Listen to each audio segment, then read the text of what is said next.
kulanti iyo daawasho wanaagsan halkani waa Warlalis Media saaxiibayaal waxaad ku soo dhawaataan wararkii ugu dambeeyay ee Soomaaliya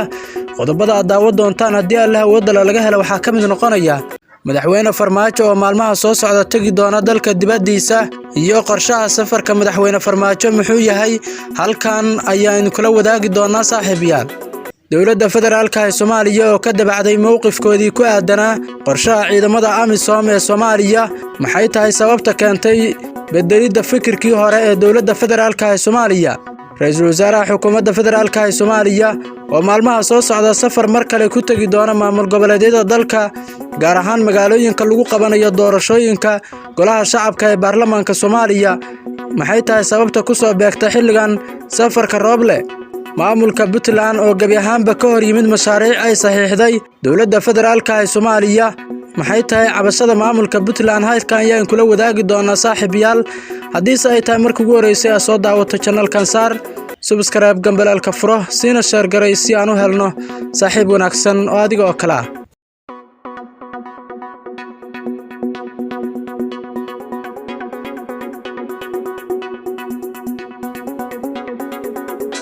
ra'iisul wasaaraha xukuumadda federaalka ee Soomaaliya mudane Maxamed Xuseen Rooble ayaa sheegay in mar kale uu safar ku tagi doono gobolada dalka isagoona booqa doona magaalooyinka qaar kamid ah maamul goboleedyada dalka Maxamed Xuseen Rooble ra'iisul wasaaraha xukuumadda federaalka ee Soomaaliya ayaa shaaca ka qaaday in socdaalkiisu uu la xiriiro goobaha ay ka dhacayaan doorashooyinka dalka gaar ahaan midda golaha shacabka ee baarlamaanka Soomaaliya wixii ka bilowday Jimcaha ama Sabtiga waxaan diyaariyay safarro aan ku tagi doono goobaha ay ka dhacayaan doorashooyinka xildhibaanada golaha shacabka ah ayuu yiri ra'iisul wasaaraha xukuumadda federaalka ee Soomaaliya Maxamed Xuseen Rooble ra'iisul wasaare Rooble oo ah mas'uulka ugu sareeya ee doorashooyinka dalka ayaa u kurgali doona goobaha loo qorsheeyay inay ka dhacaan doorashooyinka si uu u qiimeeyo xaaladda guud sidoo kale ra'iisul wasaaraha xukuumadda federaalka ee Soomaaliya Maxamed Xuseen Rooble ayaa warbixin ka dhageysan doona guddiga doorashooyinka iyo sidoo kale wasaaradkiisa qaabilsan sugidda ammaanka magaalooyinka loo qorsheeyay inay doorashooyinku ka dhacaan ujeedka ugu weyn ee ra'iisul wasaare Rooble uu ku tagi doono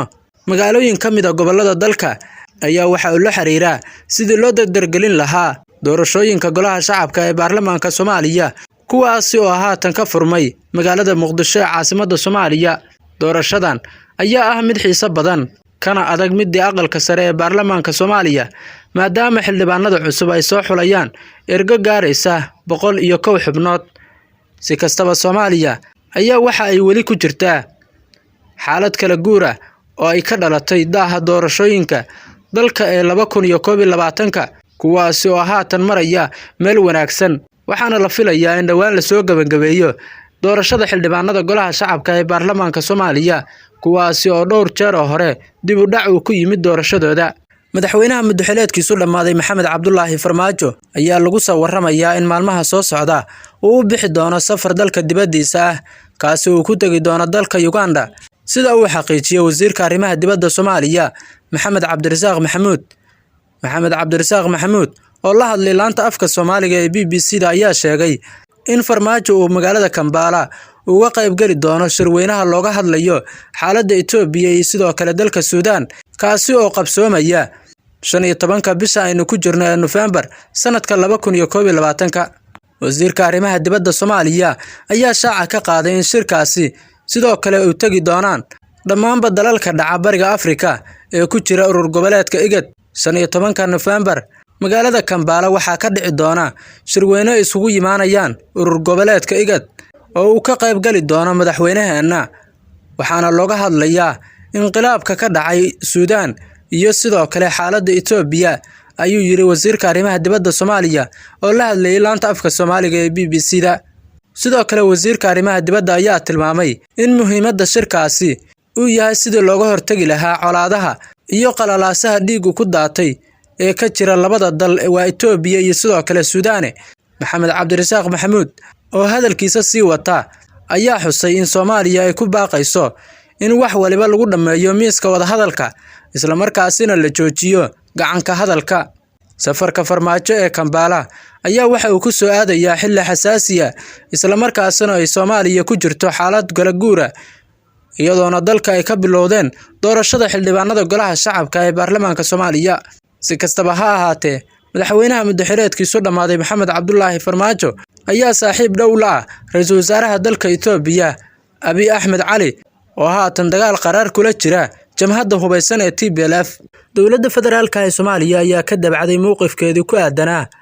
qaab dhismeedka ciidamada amniga ee AMISOM ee dalka, iyadoona xustay inay diyaar u tahay inay ka wada xaajoodaan Midowga Afrika toddobaadyo kadib markii ay diideen soo jeedintii ka timid Midowga Afrika. Midowga Afrika ayaa dhawaan soo jeediyay in howlgalka ciidamada AMISOM loo bedelo mid ay ka midaysan yihiin qaramada midoobay iyo sidoo kale Midowga Afrika, taasi oo dowladda federaalka ee Soomaaliya ay si weyn u diiday, iyadoona ku adkaysatay in ciidamada AMISOM ay dalka ka baxaan sanadka 2023.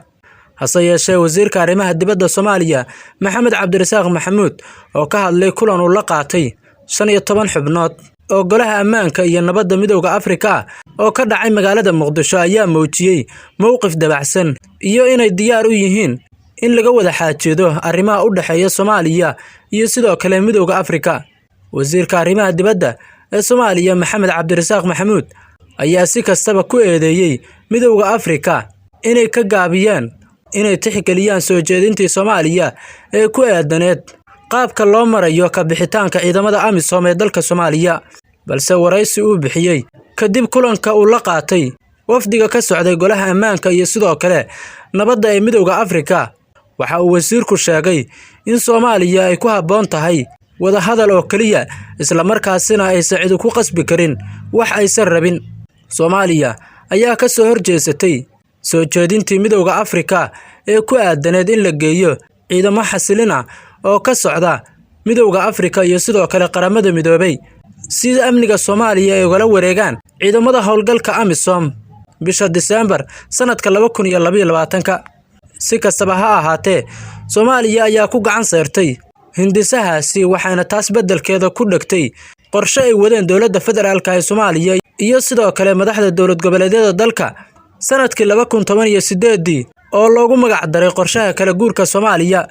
Guud ahaan qorshahan la dejiyay sanadkii 2018 ayaa waxa uu tilmaamayaa in si tartiib howlgalka AMISOM lagala wareego dalka, isla markaasina lagu wareejiyo ciidamada ammaanka Soomaaliya. Qorshahan ayaa waxa lagu taageeray shirkii 769 ee golaha nabadda iyo amniga qaramada midoobay ee 3 Abriil sanadkii 2018, iyadoona kadib lagu soo bandhigay laguna taageeray shir heerkiisu sareeyay ee beesha caalamku ay ku yeesheen magaalada Brussels ee dalka Belgiumka 2 bishii May sanadkii 2018. guud ahaan saaxiibayaal warkii habeen waa naga intayna warkan war la'aan ku kulmi doono. Nabadgelyo.